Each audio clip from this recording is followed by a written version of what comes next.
We want you to know that you have the ability, little by little, we'll give you lots of ways to do it, of moving yourself deliberately, and it takes a little bit of effort. Effort, what is effort?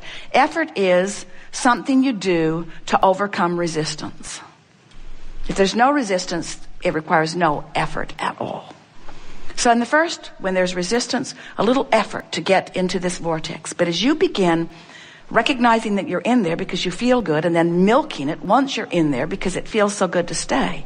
As you begin practicing the vibration of who you really are, the vibration of love, the vibration of appreciation, as you take the bounce more often and you look for what you're wanting to see, as you train yourself into the frequency of who you really are, you're going to begin to experience what we are calling real-time manifestation, where in the moment that your life presents a question, your life will present an answer. Now this happens to you often, you just don't know that it is. It's happening to you on every subject that you don't have resistance. In other words, you're driving down the freeway, you felt this yourself, and you actually know what that guy over there is going to do. His erratic behavior is on your radar before he even does it. Don't you?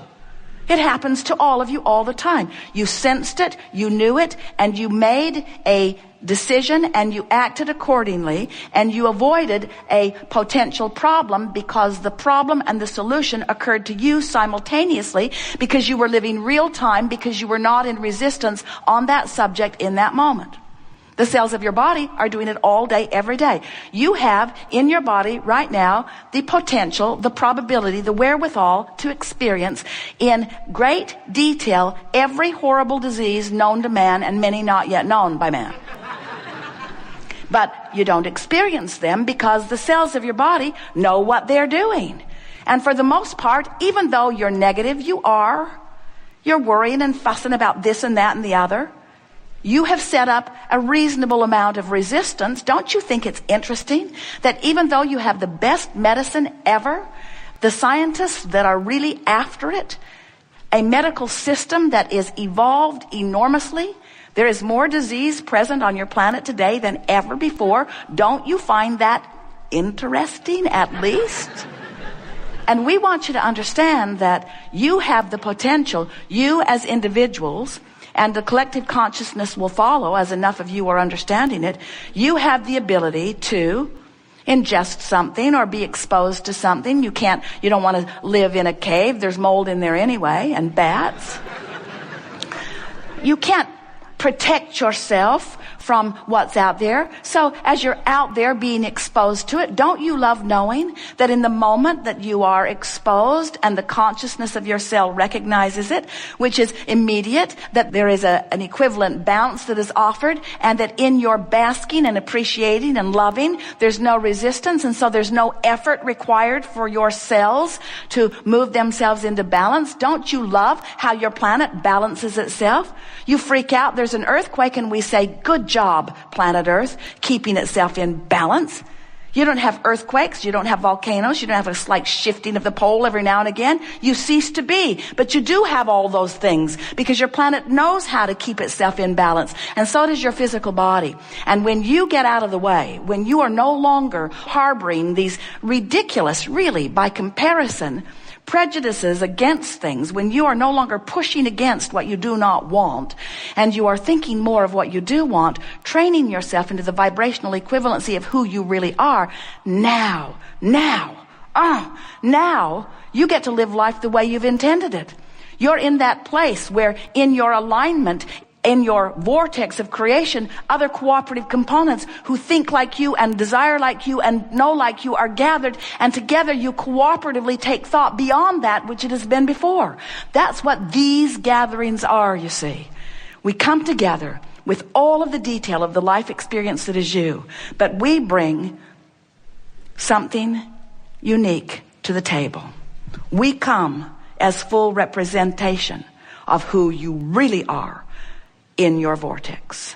And we hold our attention so significantly on who you really are, better stated, who you have already become, that we make it impossible for you to deviate from the vibration of the wholeness that is you if you're paying attention even a little bit. And that's what teaching is. That's what upliftment is. That's what healing is. That's who you all are.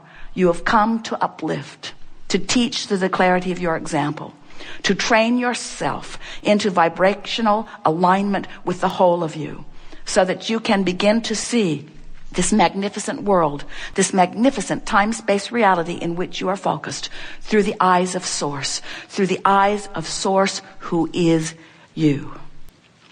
So, we're eager to talk with you about anything that is important to you.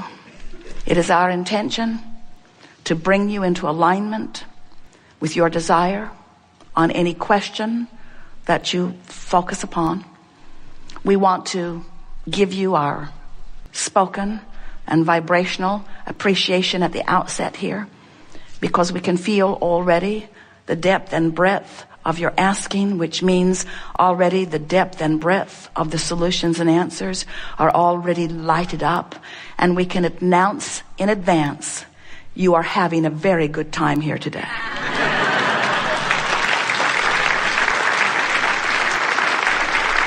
So, what would you like to talk about?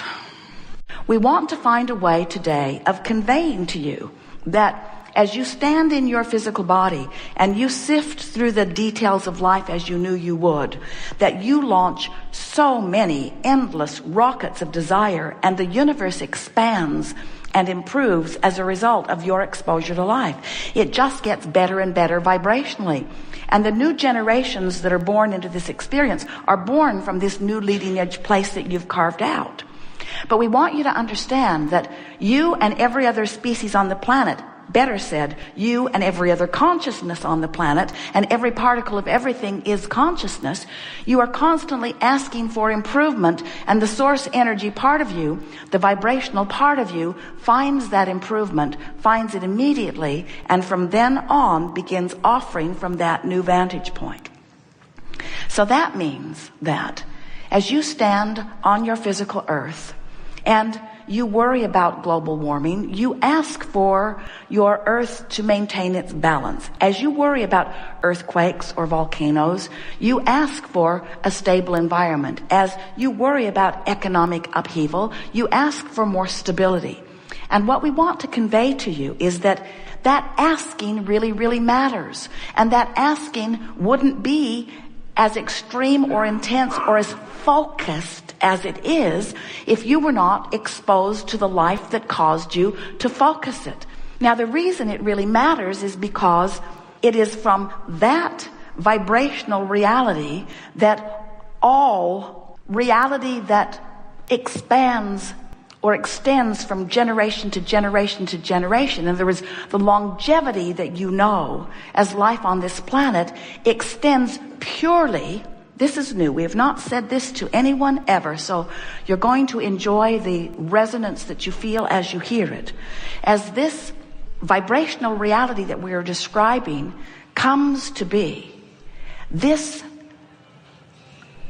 earth experience that extends from generation to generation to generation to generation comes only out of that vortex of creation. In other words, when we say to you, you can be sure that well-being is the order of this universe, that's how we know that to be true. Because there's only the pure, undiluted, non-resistant thought of well-being that is the basis of all this new creation. We want you to remember that you get what you think about, but you cannot do anything other than mess up your own experience. What you think about here in this physical realm, of course, law of attraction is responding to it. You get what you think about. But we want you to understand, we want you to get it, that there is this vibrational reality that is formed, that the larger part of you, the eternal part of you, the part of you that lives on and on and on, the part of you that is the next generation and the next, the part of you that is God force, the part of you that keeps this planet spinning in its orbit in perfect proximity to other planets. That part of you is the receiver and the holder of the best of life that you're synthesizing. In other words, we want you to hold in your mind the idea of this place marker that source energy is, that as you carve out the details of life experience, and you know what you don't want to be sick, you want to be well, and on and on and on. As you keep emanating those rockets of desires, source energy, the God force within you, inner being, whatever you're wanting to call that, holds that positive place marker. And law of attraction keeps responding to that powerful, positive place marker. Now, the reason that we're giving this to you is because we want to give you words that reassure you unequivocally of the well-being and the longevity of the eternalness of that which is you. We want you to understand that the well-being of that which you are living here on this planet is unequivocally assured. In other words, the well-being is, the well-being is, the well-being is. And the reason that we know that it is because we've seen what you put into the escrow, which is the basis from which all new creation is coming forth. You just don't need to worry about that. We're also giving it to you in this way because we want you to understand how it is that we can say to you, you get what you think about, and then we can also promise you that the well-being of your planet is assured. There are billions of people on your planet, and billions of you are not worried about global warming. Billions of you are not beating the drum of anything very long. You're a fickle bunch, and that's really good. Even CNN can only give you a little while of any story before it has to move on to the next one. And that's a very good thing. Even though it distorts what it gives you dramatically and gives you far more reason for concern than you deserve in terms of the weight and balance, not the poop to value, the weight and balance of what's going on. We want you to understand that well-being is assured. It's in this vibrational reality, which is the basis of everything that's coming forth. Jerry and Esther have a house on the hill over here, and they've been enjoying so much looking out in the direction of the Pacific Ocean. And they could see some of the ocean, but not much. There was a big tree, a very big tree, a fan-like tree, a protected tree, a loved by many tree, blocking their view and the view of several people around them. And so a man that they purchased their house from said to them, we've been trying to convince that man that he should let us feather it out or maybe even take it down. The tree seems dangerous. Occasionally something falls off of it. And he said, but we have tried. We formed a committee and we've asked and we've begged. And Jerry said, well, maybe we could bribe. And so Jerry offered. He didn't use those words, but it means the same thing. He offered money, a lot of money. And the man said no. He had already developed his pattern of resistance. He didn't like people up on the hill bossing him around. And he didn't care whose view his tree was blocking. And he watered it every day, and every day it got a little taller. And so Jerry and Esther said, of course, that's right. It's his property. He should not be compelled to do something he doesn't want to do. We just wondered if we could make it mutually beneficial, if he would like to play with us. But we understand. And they left it alone. And then he sold his house.